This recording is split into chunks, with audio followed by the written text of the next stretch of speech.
जननी जन्म सौख्यानां वर्धने कुलसंपदां पदवी पूर्व पुण्यानां लिख्यते जन्म पत्रिका आदित्याय च सोमाय मंगलाय बुधाय च गुरुशुक्र शनिभ्यश्च राघवे केतवे नमः गजाननं भूतगणादिसेवितं कपित्थजम्बो फलसारभक्षितम् उमासुतं शोकविनाशकारणं नमामि विघ्नेश्वर पादपङ्कजं महागणपति துணை கொண்டு இஷ்ட தேவதா குலதேவதா மாதா பிதா குரு துணை கொண்டு உலகெங்கும் வாழக்கூடிய நெக்ஸ்ட் ஜென் நேயர்கள் அனைவருக்கும் வணக்கம். நான் உங்கள் டாக்டர் ராஜ்குமார் சிவாச்சாரியார் பேசுகிறேன்.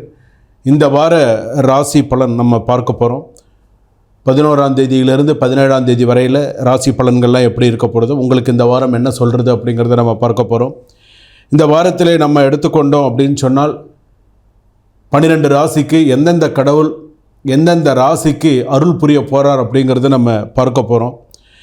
யார் யாருக்கு என்னென்ன தோஷங்கள், யார் யாருக்கு என்னென்ன கர்ம வினை பாதிப்பு யார் யாருக்கு அதிகமாக வரப்போகிறது, வேலை வாய்ப்பு திசை மாறுமா அல்லது குடும்பத்தில் ஏதாவது ஒரு நிம்மதியை தருவாரா, இது எல்லாமே நம்ம பார்க்க போகிறோம். காதல் நமக்கு கை கொடுமா, குடும்பத்தில் ஏதாவது தம்பதிகளுக்குள் ஏதாவது ஒரு பிரிவினை ஏற்படுமா, மாணவர்களுக்கு ஏதாவது எதிர்பாராத திருப்பங்கள் ஏதாவது வருமா, யாருக்கு சனிதோஷம் அதிகமாக பாதிப்பு ஏற்பட போகிறது, உங்கள் வாழ்க்கையை மாற்றக்கூடிய வாரம் இந்த வாரம், வாழ்க்கையை அடுத்த கட்டத்தை நோக்கி மாறக்கூடிய நேரம் அப்படின்னு நம்ம சொல்லலாம்.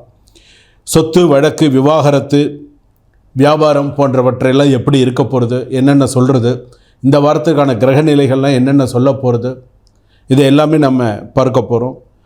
அரசியல் பக்கம் ஏறுமா இறங்குமா, கலைத்துறையில் இருப்பவர்களுக்கு எப்படி இருக்கும், அதே போல் உங்கள் ஜாதகத்தை எந்த அளவுக்கு நல்லது கெட்டது மாற்றப் போகிறது என்பதை விரிவாக 12 ராசி பலன்களிலே பொது ராசி பலன்கள் என்று சொல்லக்கூடிய ராசி பலன் பார்க்க போகிறோம். அதுலேயும் இந்த மேஷ ராசியிலிருந்து மீன ராசி வரையிலான முதல் ராசி மேஷ ராசிக்கான பலன்களை, பொது ராசி பலன்களை பார்க்க போகிறோம். கும்பராசி நேயர்களே, மறைந்த திறமை வெளிப்படும்.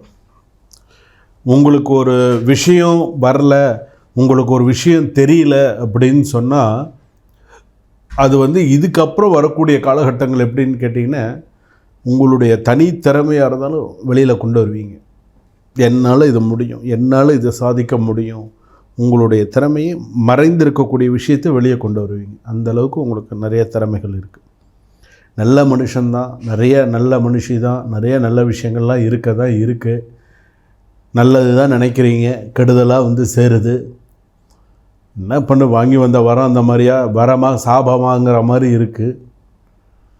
என்னத்தை சொல்ல அப்படிங்கிற மாதிரி இருக்குது. சில பேருக்கு வெறுத்து போயிட்டாங்க. சில பேர்லாம், சில பேர் கும்பராசி அப்படின்னு சொல்லும் பொழுது சில பேர் என்ன பண்ணுவாங்கன்னா பார்த்துட்டே இருப்பாங்க.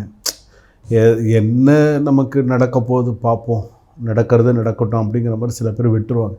சில பேருக்கு நமக்கு இதுக்கப்புறம் நல்ல நேரம் கண்டிப்பாக வரும் அப்படிங்கிற அந்த நம்பிக்கையும் அந்த தன்னம்பிக்கையும் அந்த ஒரு புத்துணர்ச்சியும் சில பேருக்கு உண்டு. என்னால் சாதிக்க முடியும்டா, நான் பாடுறேன், நான் என்ன பண்ணுறேன் பாடுறேன் அப்படிங்கிற அளவுக்குலாம் இருக்காங்க. ஸோ அவங்களுடைய திறமையை வெளிக்கொண்டு வர அளவுக்கு ஜாதகத்தில் சில விஷயங்கள்லாம் உண்டு. அப்படிலாம் இருக்கக்கூடிய காலகட்டத்தில் இப்போ அடுத்ததாக பார்க்கக்கூடியது வேலையில் உயர்வு கிடைக்கக்கூடிய வாய்ப்புகள், திருமணம் கூடி வரக்கூடிய வாய்ப்புகள், அரசியல் மற்றும் சமூக வலைதளத்தில் நல்ல புகழ், பேர் புகழ், குடும்பத்தில் மகிழ்ச்சி அதிகம், காதல் உறவு உறுதியாகும், திருமணத்தில் இருக்கக்கூடிய சந்தேகங்கள்லாம் நீங்கள் திருமண பந்தம்லாம் நல்ல சிறப்பான முறையில் இருக்கக்கூடிய வாய்ப்புகள், தொழிலில் பண ஓட்டம் அதிகமாக இருக்கும், சொத்து பத்திரம் பூர்த்தி செய்யக்கூடிய சூழ்நிலைகள் இருக்கும், வழக்குகள் தடையின்றி சில விஷயங்கள்லாம் முடியக்கூடிய வாய்ப்புகள் நிறையா இருக்கும், மாணவர்களுக்கு படிப்பில் நிறைய ஊக்கங்கள் அதிகமாக இருக்கும். அதே போல் சில பேருக்கு பார்த்திங்கன்னா மன அழுத்தம் அதிகமாக இருக்கும். சில பேருக்கு ப்ரெஷர் அதிகமாக இருக்கும், சில பேருக்கு மன அழுத்தம் அதிகமாக இருக்கும். சில நேரத்தில் பார்த்திங்கன்னா உங்களுடைய கர்மா அப்படின்னு எடுத்துக்கும்போது சில நேரத்தில் தாராளமாக நடந்து கொள்ளுங்கள். சில விஷயத்தில் எப்படி நடந்துக்கணுமோ அந்த மாதிரி நடந்துக்கோங்க. அதிர்ஷ்ட தெய்வம் அப்படின்னு எடுத்தோன்னே குரு பகவானும் காலபைரவரும் வழிபாடு பண்ணுங்கள், சிறப்பாக இருக்கும். அதிர்ஷ்ட எண்கள் 3.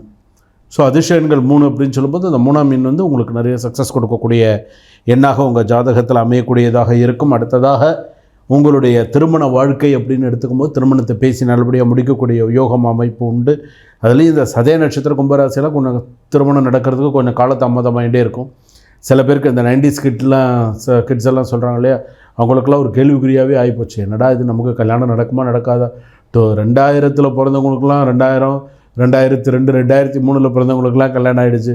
இன்னும் நான் 90s கிட்டாகவே இருக்காது அப்படிங்கிற மாதிரியான சில சூழ்நிலைகள் இருக்கும். அது கொஞ்சம் கொஞ்சமாக உங்களுக்கான திருமண யோகம், உங்களுக்கான சில திருமண விஷயங்கள்லாம் கண்டிப்பாக கூடி வரும். உங்கள் ஜாதகம், உங்களுடைய கர்மா, உங்களுடைய கர்ம யோகம், சில விஷயங்கள்லாம் கண்டிப்பாக கூடி வரும். ஷேர் மார்க்கெட் பொறுத்தளவுக்கு நிறைய நல்ல விஷயங்கள் இருக்கும். சில கடன் விஷயங்கள் தலை தூக்கி இருக்கும். கடன்கள்லாம் கொஞ்சம் கொஞ்சமாக அடைச்சி முடிச்சிருவீங்க. இந்த வாரத்தில் இருக்கக்கூடிய ராசி பலன்கள் அப்படின்னு சொல்லும்போது, குடும்பத்தில் கொஞ்சம் எச்சரிக்கையாக, கணவன் மனைவி எச்சரிக்கை, கவனம் தேவை. ஸோ கொஞ்சம் பார்த்து நிதானிச்சிருங்க. அடுத்ததாக வந்து பாசிட்டிவ் நெகட்டிவ் ரெண்டுமே இருக்குது. முதல் விஷயம் பாசிட்டிவாக ஒரு ஒரு ஒரு ஒரு 3 நாள் பாசிட்டிவாக இருக்குன்னா அடுத்த 4 நாள் நெகட்டிவாக இருக்கும். ஸோ கொஞ்சம் அப் டவுன்ஸ் இருக்க தான் இருக்கும். கொஞ்சம் பார்த்து செய்யுங்க. அதே போல் வெகு தூர பயணங்கள் கொஞ்சம் மேற்கொள்ள வேண்டாம், பார்த்துக்கோங்க. ரொம்ப தூரம் போகிறதெல்லாம் கொஞ்சம் பார்த்து போயிட்டு பார்த்து வாங்க.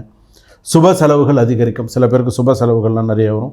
அரசியலில் இருக்கக்கூடியவர்களுக்கு, கலைத்துறையில் இருப்பவர்களுக்கு சில பேர் நிறைய சாதகமான சில நல்ல செய்திகள், நல்ல விஷயங்கள்லாம் ஜாதகத்தில் வரக்கூடிய வாய்ப்புகள் நிறையா இருக்குது. உங்களுடைய ராசிப்படி, உங்களுடைய எண்ணப்படி உங்களுக்கு அடுத்தடுத்து நிறைய நல்ல விஷயங்கள்லாம் நடக்கும். குற்றாலநாதர் கோவிலுக்கு போயிட்டு வாங்க டைம் கிடைக்கும்போது. ஏன்னா கும்பராசி அப்படின்னு சொன்னாலே குற்றாலநாதர் தான் ரொம்ப விசேஷமான கோவில். நேரம் கிடைக்கும்போது குற்றாலநாதரை தரிசனம் பண்ணுங்கள். உடனே நான் போக சொல்லலை, உங்களுக்கு எப்போ நேரம் கிடைக்கிறதோ அப்போ போயிட்டு வாங்க. குற்றாலநாதர் ஆத்மார்த்தமாக தரிசனம் பண்ணுங்கள். உங்களுக்கு நிறைய நல்ல விஷயங்கள்லாம் நடக்கும். அடுத்ததாக சில விஷயங்கள் வரும்பொழுது, என்னால் இப்போ அவ்வளோ தூரம் இப்போ உடனே போக முடியாது இல்லையா? அப்போ நம்ம ஏதாவது பக்கத்தில் இருக்கக்கூடிய ஏதாவது ஒரு கோவிலுக்கு போகலாம் அப்படின்னு சொன்னால், 1, 2 சிவாலயம் இருக்குது பக்கத்தில். அதாவது இந்த ராசிக்கான சில ஸ்தலம் அப்படின்னு சொல்லும்போது, இந்த இறையூர் அப்படின்னு சொல்லுவாங்க, வல்லக்கோட்டை பக்கத்தில் இருக்கக்கூடிய ஒரு கோவில். அங்கே கோயிலுக்கு போனீங்கன்னா இருள்நீக்கேஸ்வரர், இன்பாம்பிகா சமேத இருள்நீக்கேஸ்வரர், அங்கே கோயிலுக்கும் போகலாம். மீஞ்சூர் பக்கத்தில் ஆனந்தவள்ளி சமேத கள்ளீஸ்வரர் கோவில், கள்ளீஸ்வரர் ஆலயம்னு பேர். ரொம்ப விசேஷமான ஸ்தலம். ஸோ அந்த கோயிலுக்கெல்லாம் போயிட்டு வந்தீங்க அப்படின்னு சொன்னால் நிறைய நல்ல மாற்றங்கள், நல்ல விஷயங்கள். மனதை ஒருநிலைப்படுத்தி ஒரு கோவிலுக்கு போனால் மனசு சந்தோஷமாக இருக்கும். பிரசித்தி பெற்ற ஸ்தலத்துக்கு போனால் நம்ம நன்னா இருப்போம் அப்படின்னு மனசில் நல்லா பிரார்த்தனை செய்து, குடும்பத்துக்காக பிரார்த்தனை செய்து சில விஷயங்கள் நீங்கள் பண்ணினீங்க அப்படின்னு சொன்னால் உங்கள் ராசிக்கு சிறப்பாக அமையக்கூடியதாக இருக்கும். சில விஷயங்களை கவனமாக இருங்க. எதுலேயும் அவசரம் காட்டாதீங்க. நிதானத்தோடு செயல்பட்டால் இந்த வாரம் உங்களுக்கு சிறப்பான சூழ்நிலை இருக்கும். சுபம். வாழ்க வளமுடன். நாம் தற்போது பார்த்தது வந்து பார்த்திங்கன்னா இந்த வார ராசி பலன்கள் எப்படி இருக்கும். இந்த வார ராசி பலன் இது நான் சொல்லியிருக்கிறது முழுக்க 200% நான் சொன்னது முழுக்க பொது பலன்கள் மட்டுமே. உங்களுடைய சுய ஜாதகம், ஜென்ம ஜாதகப்படி சில விஷயங்கள் மாறும்.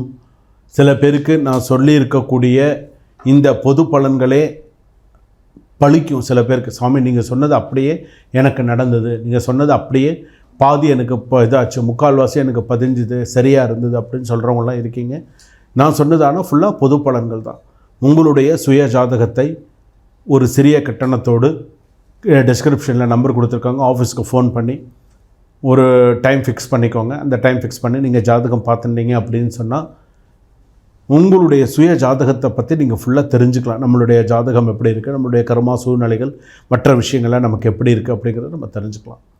இப்போ நான் ஜாதகம்னா வந்து பார்த்திங்கன்னா நான் ஜாதகம் மட்டும் பார்க்கல, ஜாதகம் பார்க்குறேன், பேரராசி பொருத்தம், கல்யாண பொருத்தம், வாஸ்து, எண்கணிதம், நியூமராலஜி எல்லாமே பார்த்துட்டுருக்கேன். அதே போல் all kinds of Hindu related pujas எல்லாமே நிறைய விஷயங்கள், வாஸ்து சம்மந்தமான விஷயங்கள், வாஸ்து தொடர்பான விஷயங்கள், எண்கணிதம் சம்மந்தமான சில விஷயங்கள் எல்லாமே பார்த்துட்டுருக்கு. உங்களுக்கு என்ன பார்க்கணும், ராசிக்கல் போட்டுக்கணும்னு நினைக்கிறீங்களா, இல்லை உங்கள் ஜாதகம் பார்க்கணும், மெடிக்கல் ஆஸ்ட்ரோ பார்க்கணுமா பாருங்கள். அதாவது மருத்துவ ஜோதிடம், உங்களுக்கு உங்கள் மருத்துவ ஜோதிடத்தில் உங்கள் ராசிக்கு என்ன சொல்கிறது, எந்தெந்த விஷயத்தில் கவனமாக இருக்குது, வித் ஃபோட்டோவோடு நீங்கள் தெரிஞ்சுக்கலாம். ஸோ உங்களுக்கு இது என்னென்ன பிரச்சனைகள்ங்கிறத நீங்கள் தெரிஞ்சுக்கலாம். ஸோ இதெல்லாம் நீங்கள் தெரிஞ்சுக்கிறதுக்கான இது கீழே டிஸ்கிரிப்ஷனில் நம்பர் கொடுத்துருக்காங்க. நம்பருக்கு கால் பண்ணுங்கள், அப்பாயின்மெண்ட் ஃபிக்ஸ் பண்ணிக்கோங்க. ஒரு டைம் ஃபிக்ஸ் பண்ணிவிட்டு அந்த டைம் நீங்கள் ஃப்ரீ பண்ணிக்கோங்க. ஃப்ரீ பண்ணிவிட்டு உள்நாட்டில் இருந்தாலும் வெளிநாட்டில் இருந்தாலும் ஒரு அரை மணி நேரம், வெளிநாட்டில் இருக்கீங்கன்னு சொன்னால் இந்திய நேரத்தை கணக்கு பண்ணி ஒரு அரை மணி நேரம் ஃப்ரீ பண்ணிவிட்டு ஜாதகத்தை பார்த்து கொள்ளுமாறு கேட்டுக்கொள்ளப்படுகிறார்கள். சுபம்.